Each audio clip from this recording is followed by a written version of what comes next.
अस्सलाम वालेकुम जी, कैसे हैं आप सब? मैं ठीक, शुक्र अल्हम्दुलिल्लाह। दुआ करती हूँ आप भी माशाल्लाह ठीक-ठाक रहें, खुश रहें।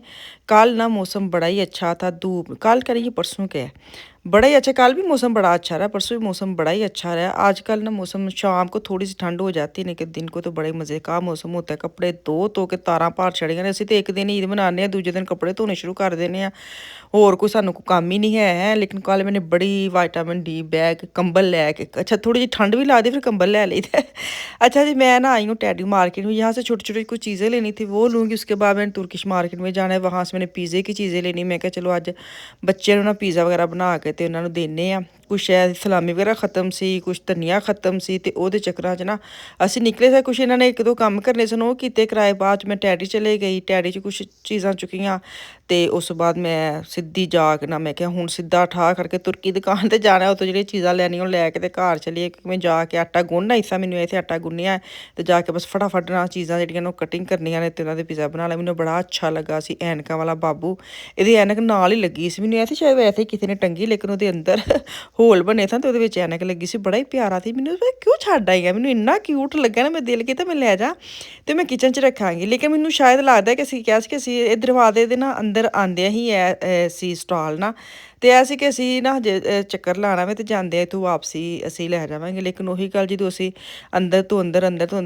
ਚੀਜ਼ਾਂ ਲੈਣ ਜਾਂਦੇ ਨਾ, ਫਿਰ ਹੱਥ ਇੰਨੇ ਭਰ ਜਾਂਦੇ ਨੇ ਕਿ ਪਿਛਲੀਆਂ ਚੀਜ਼ਾਂ ਨੂੰ ਇਗਨੋਰ ਕਰ ਦਿੰਦੇ ਕਿ ਚਲੋ ਛੱਡੋ ਪਰੇ। ਲੇਕਿਨ ਮੈਂ ਲੈ ਕੇ ਆਉਣਾ ਐਨਕ ਵਾਲਾ ਬਾਬੂ, ਤੇ ਮੈਂ ਲੈ ਕੇ ਆਉਣਾ ਹੀ ਆਉਣਾ। ਅੱਛਾ ਜੀ, ਠਾਕ ਕੇ ਮੈਂ ਤੁਰਕੀ ਦੁਕਾਨ ਤੇ ਆ ਗਈ। ਇੱਥੋਂ ਮੈਂ ਸਲਾਮੀ ਲਈ, ਇੱਥੋਂ ਮੈਂ ਚੀਜ਼ ਲਈ, ਧਨੀਆ ਸ਼ਨੀਆ ਲਿਆ, ਸਬਜ਼ੀਆਂ ਲਈਆਂ, ਫਰੈਸ਼ ਸਬਜ਼ੀਆਂ। ਸਾਗ ਮੈਂ ਤੁਹਾਨੂੰ ਵਿਖਾਉਂਦੀ ਹਾਂ, ਬਹੁਤ ਮੈਂ ਕਦੀ ਨਹੀਂ ਸਾਗ ਬਣਾਇਆ। ਮੈਨੂੰ ਨਾ ਇਹੀ ਹੁੰਦਾ ਕਿ ਕੜਵਾ ਨਾ ਬਣੇ ਨਾ, ਕਿਸੇ ਨੇ ਅਗਰ ਬਣਾਇਆ ਇਹ ਵਾਲਾ ਸਾਗ ਜਿਹਦੇ ਉੱਤੇ ਇੰਨੇ ਫੁੱਲ ਹੋਏ ਤੇ ਮੈਂ ਕਿਉਂਕਿ ਮੈਂ ਨਾ ਬਰੋਕਲੀ ਦਾ ਸਾਗ ਬਣਾਉਣਾ, ਮੈਨੂੰ ਉਹਦੀ ਆਦਤ ਪੈ ਗਈ ਹੈ। ਇਹ ਵਾਲੇ ਸਾਗ ਦੀ ਮੈਨੂੰ ਲੱਗਦਾ ਜਿਵੇਂ ਜ਼ਿਆਦਾ ਮਿਹਨਤ ਹੁੰਦੀ, ਇਹਨੂੰ ਕਟਿੰਗ ਕਰਨਾ, ਪਾਲਕ ਨੂੰ ਬਰਾਬਰ ਕਟਿੰਗ ਕਰਨਾ, ਪਾਣਾ, ਫਿਰ ਉਹਦਾ ਪਾਣੀ ਬਾਰ-ਬਾਰ ਲਾਣਾ, ਫਿਰ ਉਹਨੂੰ ਸਾਰਾ ਦਿਨ ਪਕਾਉਣਾ। ਮੈਨੂੰ ਲੱਗਦਾ ਜਿਵੇਂ ਇਹ ਵਾਲੇ ਸਾਗ ਨਾ, ਕਿਉਂਕਿ ਅਸੀਂ ਆਪਣੀ ਅੰਮੀਆਂ ਨੂੰ ਪਕਾਉਂਦਾ ਵੇਖਿਆ ਵੇ। ਸਾਡੇ ਘਰ ਤੇ ਜਦੋਂ ਸਾਗ ਪੱਕਦਾ ਸੀ ਨਾ, ਯਕੀਨ ਕਰੋ ਅਸੀਂ ਨਾ ਡੇਰੇ ਜਾਣਾ ਹੁੰਦਾ ਸੀ ਸਪੈਸ਼ਲ। ਸਾਗ ਜਦੋਂ ਮੀਂਹ ਹੋਰਾਂ ਨੇ ਲੈਣ ਜਾਣਾ ਹੁੰਦਾ ਸੀ ਨਾ, ਜਾਂ ਜਦੋਂ ਉਹਨਾਂ ਨੂੰ ਪਤਾ ਸੀ ਸਾਗ ਪਕਣਾ ਵੇ, ਤੇ ਸਾਨੂੰ ਇੰਨਾ ਚਾਅ ਹੁੰਦਾ ਸੀ ਕਿ ਅਸੀਂ ਜਾ ਕੇ ਨਾ ਉਹ ਪੈਲੀਆਂ 'ਚ ਜਾਣਾ, ਖੇਤਾਂ 'ਚ ਤੇ ਸਾਗ ਤੋੜਨਾ। ਹਾਲਾ ਭਾਵੇਂ ਸਾਨੂੰ ਸਾਗ ਦੀ ਜ਼ਰਾ ਜਿੰਨੀ ਪਹਿਚਾਣ ਨਹੀਂ ਸੀ ਹੁੰਦੀ, ਸਾਗ, ਬਾਥੂ, ਪਾਲਕ, ਇਹਨਾਂ ਚੀਜ਼ਾਂ ਦੀ ਨਾ ਪਹਿਚਾਣ, ਬਾਥੂ ਦੀ ਖਾਸ ਕੋਈ ਪਹਿਚਾਣ ਨਹੀਂ ਸੀ ਹੁੰਦੀ। ਲੇਕਿਨ ਅਸੀਂ ਢੇਰੋਂ ਢੇਰ ਬਾਹਾਂ ਭਰ ਲੈਣੀਆਂ, ਜਿਹਦੇ 'ਚ ਅੱਧੇ ਜਿਹੜੇ ਨੂੰ ਸਾਡੀ ਖਰਾਬ ਚੀਜ਼ਾਂ ਪੁੱਟ ਲੈਣੀਆਂ, ਅੱਧੀਆਂ ਸਹੀ ਹੋਣੀਆਂ। ਤੇ ਉਹ ਵਾਲਾ ਸਾਗ ਦਾ ਇੱਕ ਆਪਣੇ ਮਜ਼ਾ ਹੁੰਦਾ, ਕਿਉਂਕਿ ਮੇਰੀ ਅੰਮੀ, ਮੇਰੀ ਚਾਚੀ ਸਾਰੇ ਮਿਲ ਕੇ ਸਾਗ ਬਣਾਉਂਦੇ ਸਨ। ਫਿਰ ਉਹਨਾਂ ਨੇ ਉਹਦੀ ਕਟਿੰਗ ਵੀ ਜਿਹੜੀ ਨਾ ਉਹਦੇ ਨਾਲ ਕਰਨੀ ਹੁੰਦੀ ਸੀ, ਦਾਤਰ ਦੇ ਨਾਲ। ਮੈਂ ਫਿਰ ਉਸ ਵਕਤ ਨਾ ਸਾਗ ਇੰਨਾ ਨਹੀਂ ਸੀ ਪਸੰਦ ਹੁੰਦਾ ਸੀ। ਹਾਏ ਹੁਣ ਸਾਗ ਸਾਡੇ ਘਰ ਚਲਾ ਗਿਆ ਤੇ ਪੱਕਣਾ ਹੀ ਪੱਕਣਾ ਵੇ। ਸਾਰਾ ਦਿਨ ਇਹਨਾਂ ਨੇ ਮਾਵਾਂ ਨੇ ਮਿਹਨਤ ਕਰਨੀ ਉਹ ਸਾਗ ਬਣਾਉਣ ਦੀ। ਸਾਰਾ ਇੰਝ ਹਰਾ ਹਰਾ, ਹਰ ਪਾਸੇ ਹਰਾ ਹਰਾ, ਮੰਜੀ ਤੇ ਬਹਿ ਕੇ ਦਾਤਰ ਰੱਖਿਆ ਹੋਣਾ ਅੰਮੀ ਮੇਰੀ ਨੇ ਤੇ ਪੈਰ, ਤੇ ਉਹਦੇ ਨਾਲ ਮਾਰੋ ਮਾਰ ਥੱਲੇ ਨਾਲ ਸਾਗ ਕੱਟਣਾ। ਕਿਆ ਉਹਨਾਂ ਨੂੰ ਟ੍ਰੇਨਿੰਗ ਸੀ ਹੈ। ਅਸੀਂ ਤੇ ਛੁਰੀ ਨਾਲ ਵੀ ਕੱਟ ਕੱਟ ਕੇ ਥੱਕ ਜਾਈਦਾ। ਤੇ ਖੈਰ ਸਾਡੇ ਘਰ ਜਦੋਂ ਸਾਗ ਬਣਦਾ ਸੀ ਨਾ, ਯਕੀਨ ਕਰੋ ਸਾਡੀ ਰੌਣਕ ਮੇਲਾ ਲੱਗਾ ਹੁੰਦਾ। ਸਾਡੀ ਚੱਚੀਆਂ ਵੀ ਸਾਡੇ ਘਰ ਹੁੰਦੀਆਂ ਸਨ ਕਿ ਅੱਜ ਇੱਧਰ ਸਾਗ ਪੱਕਣਾ। ਅੱਛਾ ਜੀ, ਬਾਹਰ ਨਿਕਲਦੇ ਨਿਕਲਦੇ ਰਾਤ ਪੈ ਗਈ ਤੇ ਇਸ ਤੋਂ ਬਾਅਦ ਹੁਣ ਘਰ ਰਾਤ ਇੰਨਾ ਟਾਈਮ ਨਹੀਂ ਹੈ, ਲੇਕਿਨ ਰਾਤ ਹੋ ਗਈ ਪਤਾ ਨਹੀਂ ਕਿਉਂ। ਇਸ ਤੋਂ ਬਾਅਦ ਅਸੀਂ ਘਰ ਜਾਣਾ, ਘਰ ਜਾ ਕੇ ਮੈਂ ਪੀਜ਼ਾ ਵੀ ਰੈਡੀ ਕਰਨਾ, ਕਿਉਂਕਿ ਮੈਂ ਆਟਾ ਵਗੈਰਾ ਗੁੰਨਣਾ ਸੀ। ਚੀਜ਼ ਮੈਂ ਜਿਹੜੀ ਕ੍ਰਸ਼ ਹੋਈ ਲਿਆਈ ਸੀ, ਮੈਂ ਕਿਹਾ ਮਿਹਨਤ ਨਾ ਕਰਨੀ ਪਵੇ ਇੰਨੀ, ਕਿਉਂਕਿ ਚੀਜ਼ ਜਿਹੜੀ ਲਿਆਉਣੀ ਹੁੰਦੀ ਨਾ ਉਹ ਵਾਲੀ ਰਗੜਨ ਵਾਲੀ, ਉਹਦਾ ਥੋੜਾ ਟਾਈਮ ਲੱਗ ਜਾਂਦਾ। ਅਗਰ ਤੇ ਟਾਈਮ ਹੋਏ ਮੇਰੇ ਕੋਲ, तो मैं अफान साहब की ड्यूटी लगाते। अफान जो क्रश कर दो ज़रा चीज़ को, वो जो कीज़े ना उसको क्रश कर दो। यहाँ पे देखिए सब्ज़ी वगैरह सारी कट करके मैं गई थी, चटनी वगैरह सॉस वगैरह बना के मैं गई थी। सलामी जो वो मेरी मियाँ ने काट दी, मैं बस आ रोटी वेलनी है, वेल के बस ट्रेवां ते पानी, मेरा बस यही काम है। बाकी मेरे मियाँ अज पिज़्ज़ा बनाएंगे, सारिया चीज़ां वो पाएंगे, उन्होंने अपने हिसाब नाल पिज़्ज़े नूं रैडी करना। अच्छा ਅਸੀਂ ਮੈਂ ਜਦੋਂ ਕਿਚਨ 'ਚ ਕੰਮ ਕਰਨਾ, ਜਾਂ ਅਸੀਂ ਜਦੋਂ ਕੰਮ ਕਰੀਦਾ ਤੁਹਾਨੂੰ ਪਤਾ ਅਸੀਂ ਆਲੇ ਦੁਆਲੇ ਵੀ ਸਾਨੂੰ ਵੇਖਣਾ ਦੇ ਨਾਲ ਸਾਫ਼ करना है। लेकिन जो मर्द हजरात किचन में आ जाती है ना, फिर आप बोल नहीं सकते। आपको बस चुप करके ना गुस्सा दिल में रखना है, मुंह से निकालना। ये मैं आपको टिप दे रही हूँ, अगर अपने मियाँ से काम करवाना है ना, तो गुस्से नाल तुसी बोल नहीं सकते, तुसी अंदर ही रखना है। या काम करा लो तो या गुस्सा कर लो है। मेरे तो मियाँ ना ये अगर उन्होंने केज़ भी फड़ने ने ਇਹ ਮੁੱਠ-ਭੰਨ ਨਹੀਂ ਹੈ ਕਿ ਜਿਹੜੀ ਅੱਧੀ ਇੱਧਰ-ਉੱਧਰ ਰੁੜਦੀ ਹੈ ਤੇ ਅੱਧੀ ਕੁ ਉਹਨਾਂ ਨੂੰ ਉੱਤੇ ਪਾਉਣੀ ਹੈ। ਜੇ ਤੁਸੀਂ ਕਹਿ ਦਿੱਤਾ ਹੈ ਕਿ ਖਲਾਰਾ ਪਾਤਾ ਹੈ ਤੇ ਫਿਰ ਸਮਝੋ ਕਿ ਤੁਹਾਡਾ ਕੰਮ ਅੱਧ 'ਚ ਹੀ ਰਹਿ ਜਾਏਗਾ, ਬਾਕੀ ਤੁਹਾਨੂੰ ਸਾਰਾ ਖੁਦ ਕਰਨਾ ਪਏਗਾ।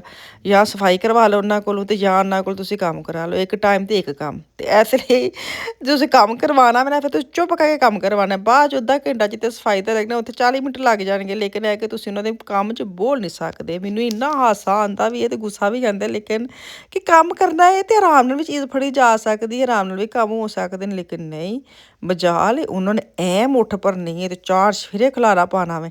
ਤਾਂ ਖੈਰ ਕੋਈ ਨਹੀਂ, ਮੈਂ ਦੋ ਜਿਹੜੀਆਂ ਨੇ ਨਾ ਰੋਟੀਆਂ ਉਹ ਵੇਲ ਕੇ ਮੈਂ ਉਹ ਟਰੇ 'ਚ ਰੱਖ ਛੜੀਆਂ। ਮੇਰਾ ਬਸ ਇੱਥੋਂ ਤੱਕ ਕੰਮ ਸੀ, ਬਾਕੀ ਇਹ ਜਾਣਨ ਤੇ ਇਨਕਾ ਕਾਮ ਜਾਣੇ। ਮੈਂ ਕਿਹਾ ਚਲੋ ਅੱਜ ਇਹ ਰੈਡੀ ਕਰਾਂਗੇ। ਨਾਲ ਮੇਰਾ ਬੇਟਾ ਬਣਾਉਂਦਾ, ਬੇਟਾ ਮੇਰਾ ਗਿਆ ਹੋਇਆ ਸਪੇਨ। ਅੱਛਾ ਮੈਨੂੰ ਇੰਨਾ ਹਾਸਾ ਹੈ, ਮੈਂ ਚੱਟੀ ਵਗੈਰਾ ਪਾ ਕੇ ਨਾ ਤੇ ਮੈਂ ਬੜਾ ਸਟਾਈਲ ਬੁਰਸ਼ ਨਾਲ ਉਹਨੂੰ ਨਾ ਫਲਾਣਾ ਹੁੰਦਾ ਹੈ। ਤੇ ਵੇਖੇ ਹੁਣ ਸਾਡੇ ਅਗਰ ਮੀਆਂ ਕੋਈ ਕੰਮ ਕਰਾਣਾ ਫੇਰ ਤੁਸੀਂ ਛੱਡ ਦੋ ਨਾਜ਼ਕ ਪੂਣਾ, ਫੇਰ ਉਹਨਾਂ ਨੇ ਆਪਣੇ ਹਿਸਾਬ ਨਾਲ ਉਹਨਾਂ ਨੇ ਠਾਹ ਕਰਕੇ ਹੱਥ ਧੋ ਕੇ ਤੇ ਹੱਥ ਦੇ ਨਾਲ ਲੈ ਕਹਿੰਦੇ ਅਸੀਂ ਪੀਜ਼ਾ ਤੇ ਕੰਮ ਕੀਤਾ, ਅਸੀਂ ਇੰਝ ਕਰਨੇ ਕਿ ਹੁਣ ਅਸੀਂ ਉੱਥੇ ਡਿਟਸ਼ਨ ਕਰੀਏ। ਮੈਂ ਕਿਹਾ ਲੈ ਭਾਈ ਕੰਮ ਤੇ ਵੈਸੇ ਗੱਲ ਤੇ ਇੰਝ ਹੀ ਕੰਮ ਕਰਨਾ, ਫਿਰ ਬੰਦੇ ਨੂੰ ਫੁੱਲ ਬਟਾ ਫੁੱਲ ਇਨਵੋਲਵ ਹੋ ਕੇ ਕੰਮ ਕਰਨਾ ਚਾਹੀਦਾ। ਹੁਣ ਤੁਹਾਨੂੰ ਇਹ ਵੀ ਸਫਾਈ ਵੀ ਹੋਏ, ਸੁਥਰਾਈ ਵੀ ਹੋਏ ਤੇ ਫੇਰ ਖੈਰ ਇੱਥੇ ਹੁਣ ਮੇਰੇ ਮੀਆਂ 2 ਪੀਜ਼ੇ ਬਣਾ लेंगे, 1.5 पीज़ा ਅਸੀਂ मिक्स वाला सारा बनावाएंगे। हाफ जो है ना सिर्फ सलामी डालेंगे, आफिया के लिए आफिया सब्जियां वगैरह जो है ना वो नहीं खाती। ਪੀਜ਼ਾ ਬਣਾਉਣਾ ਹੋਏ ਤੇ ਉਹ ਵੀ ਇੱਕ ਕਹਿੰਦੇ ਟਾਸਕ ਹੀ ਹੈ ਕਿ ਬੱਚੇ ਇਹ ਨਹੀਂ ਖਾਣਾ ਤੇ ਇਹ ਨਹੀਂ ਪਾਉਣਾ, ਉਹ ਨਹੀਂ ਖਾਣਾ ਤੇ ਉਹ ਨਹੀਂ ਪਾਉਣਾ। ਉਹਦੇ ਵੀ ਹਿਸਾਬ ਲਾ ਕੇ ਚੀਜ਼ਾਂ ਪਾਉਣੀਆਂ ਪੈਂਦੀਆਂ ਨੇ, ਨਹੀਂ ਤੇ ਸਿੱਧਾ ਸਿੱਧਾ ਸਾਰੀਆਂ ਚੀਜ਼ਾਂ ਮਿਕਸ ਕਰੋ ਮੁੱਠ ਭਰੋ ਤੇ ਤੁਸੀਂ ਉੱਤੇ ਪਾ ਸਕਦੇ ਹੋ। ਤੇ ਤੁਸੀਂ ਸੁਣਾਓ ਜੀ, ਤੁਸੀਂ ਕੈਸੀ ਈਦ ਗੁਜ਼ਰੀ ਹੈ? ਸਾਡੀ ਤਾਂ ਮਾਸ਼ਾਅੱਲਾ 3 दिन बड़ी अच्छी गुजरी। ਅਸੀਂ पहले दिन ग्रिल वगैरह की, बारबेक्यू किया, दूसरे दिन मैंने कढ़ाई बनाई, तो कल मैंने पिज़्ज़ा बना लिया। 3 दिन मैंने बच्चों की फुल मुझे करवाई। मैंने बाहर खाना नहीं बच्चों को, बच्चों ने नाम भी नहीं लिया। मैं बड़ी हैरान हूँ इस दफ़ा बच्चों ने ईद पे बाहर खाने का नाम नहीं लिया, क्योंकि उनको ये भी है कि भाई आएगा तो फिर हम खाएंगे।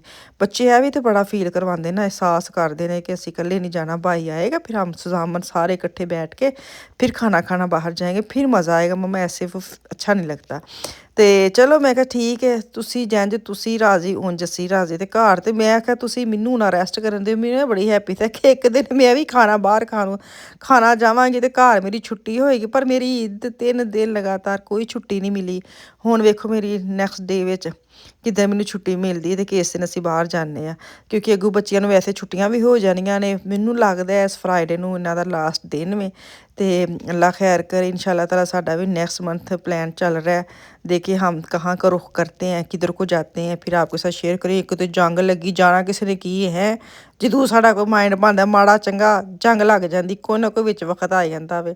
ਪਰ ਜੰਗ ਲੱਗੇ ਨਾ ਲੱਗੇ, ਅਸੀਂ ਜੋ ਕਰਨਾ ਅਸੀਂ ਕਰਾਂਗੇ ਇਨਸ਼ਾ ਅੱਲਾ ਤਾਲਾ। ਦੁਆਵਾਂ 'ਚ ਯਾਦ ਰੱਖਿਓ ਕਿ ਅਸੀਂ ਜਿਹੜਾ ਸੋਚਦੇ ਨਾ ਪਲਾਨ ਉਹ ਸਾਡਾ ਕਾਮਯਾਬ ਹੋ ਜਾਵੇ ਤੇ ਖੈਰ ਖਰੀਅਤ ਨਾਲ ਹੋ ਜੇ, ਖੈਰ खैरियत ਨਾਲ एंड भी होए। बस ਉਹਦੀ ਤਿਆਰੀ ਕਰਾਂਗੇ। बेटा आता है फिर हम दूसरे उसकी तैयारी करनी शुरू कर देंगे, क्योंकि जुम्मे ਨੂੰ ਵੀ ਛੁੱਟੀਆਂ ਹੋ ਜਾਣੀਆਂ ਨੇ। ਤੇ ਉਸ ਤੋਂ ਬਾਅਦ ਅਸੀਂ ਅੱਲਾ ਖੈਰ ਕਰੇ ਸੀ ਕਿ ਚਲੋ ਇਹ ਵਾਲੀ ਅਪ੍ਰੈਲ ਛੁੱਟੀਆਂ ਥੋੜ੍ਹਾ ਅਸੀਂ ਵੀ ਇੰਜੋਏ ਕਰ ਲਈ ਹੈ। 2 ਹਫ਼ਤੇ ਦੀ ਛੁੱਟੀਆਂ ਕਰਦੇ ਨੇ, ਜ਼ਿਆਦਾ ਛੁੱਟੀਆਂ ਹੁੰਦੀਆਂ ਨੇ ਬੱਚਿਆਂ ਨੂੰ। ਛੁੱਟੀਆਂ ਅਸੀਂ ਜ਼ਿਆਦਾ ਇੱਥੇ ਲੈ ਕੇ ਦੇ ਨਹੀਂ ਸਕਦੇ।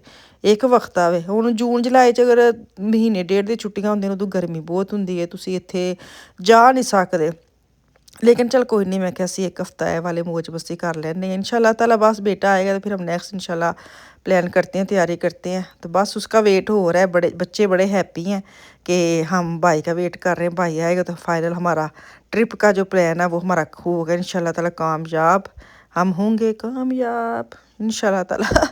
अच्छा जी, पीज़ा वगैरह हो गए ने रेडी, चीज़ वगैरह रेडी करके उत्ते मैं पीज़े पा, मैं दोवें पीज़े इकट्ठे ओवन च पा देनी, एक नीचे रख देनी एक उप्पर। फिर बाद च उन्हां दी शिफ्ट चेंज कर कुर के ते पीज़े रेडी हो जाए। 10-12 मिनट तक खाना तुहाडा रेडी। अच्छा पीज़ा जिद्दन बनाना है ना, मैं बड़ी हैप्पी हूँ क्योंकि इन्ना कम्म नहीं करना पैंदा ना, क्योंकि इन्ने बड़े हत्थ हुंदे ने। पीज़े हो गए रेडी, बस मियाँ ही आ गए ने, उन्होंने कटिंग की है। वेखे हाफ आफिया दा बन गया, तो 1.5 हमारा पीज़ा माशाल्लाह। ते चलो जी, दुआवां च याद रखियो, वापस आऊँगी कल। अल्लाह हाफिज़।